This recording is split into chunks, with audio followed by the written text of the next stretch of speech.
I was born in Scotland, on the Isle of Skye. I was educated largely in Birmingham until I went to Edinburgh University, where I got a PhD in theology in 1933. I became a minister. I was actually the national overseer for Jehovah's Witnesses. Many people would debate whether that is Christian or not. But I left that ministry in 1969, purely and simply because I felt that I could no longer continue to preach things that I didn't believe. I would love to tell you that I started straight away on a search for truth, but that would be a lie. I did everything that was bad. I went completely the wrong way.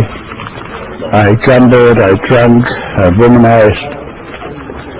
And so in 1995, on October the 28th, praise be to Allah, I embraced Islam. I'd been considering Islam for some years beforehand, and had already made one or two adjustments in my life, my eating habits. I was eating halal for 10 years before I embraced Islam. I was choosing my friends more carefully, and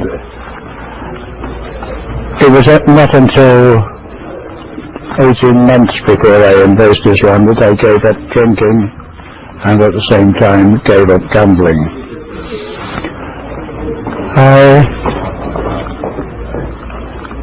I'm a married man, more than the law allows. I've been married 7 times because I'm addicted to wedding cake. But I have, from my 7 wives, I have 31 children. I've got 18 grandchildren and 7 great-grandchildren. Of all this horde of people, my wife and 6 children at home with me are Muslim. 1 son by previous marriage is Muslim.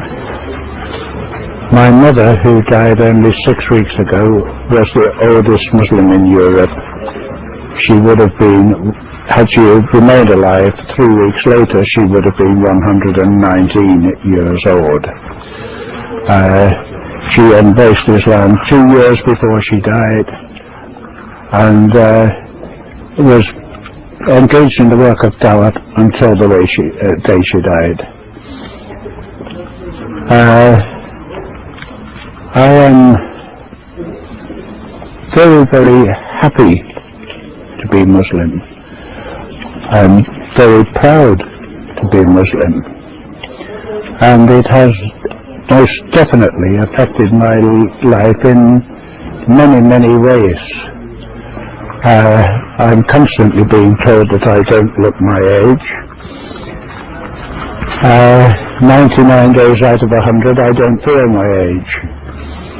I sometimes kid myself that I'm only 16 and I want to join the children playing football on the park. But the overwhelming difference that Islam has made in my life is the peace that it's brought into my life, and it started the day that I embraced Islam. I had never before set foot inside a mosque, and I turned up at the masjid by arrangement with Haji, who had made the arrangements at the masjid, and I was the first to arrive. I borrowed Sawal Kameez from a friend, and felt like a daffodil standing outside the mosque waiting for someone to come and open up. The next person to arrive was Haji himself, who took me into the mosque, showed me how to make wuzu, and then told me that he had to go into the office. I didn't realize until that point that he was a member of the mosque committee. He told told me he had to go into the office to sort out some mosque business, but I could go into the prayer hall. Said if anyone comes in, they won't ask any questions, just sit down. Any books that you see around, you're welcome to read any of them. So I opened the door to the prayer hall, and it was like a wave washed over me, a wave of utter and complete peace.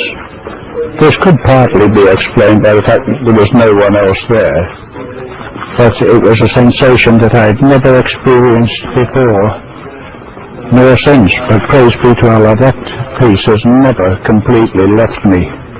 My iman has been up and down in common with most of my Muslim brothers, but praise be to Allah, I'm still here, and I hope to continue until Judgment Day.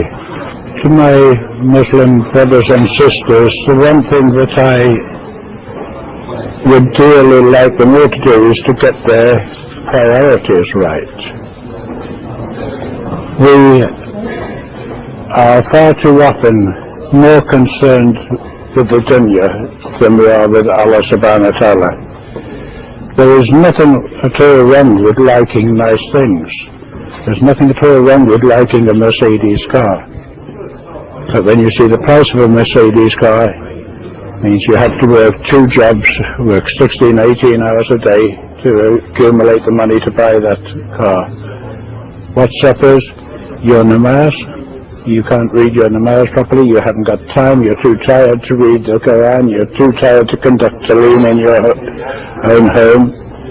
So that Mercedes car, although there's nothing at all wrong with it, the Mercedes car becomes haram as far as you are concerned. It's taking the place of Allah subhanahu wa ta'ala. We have to get our priorities right.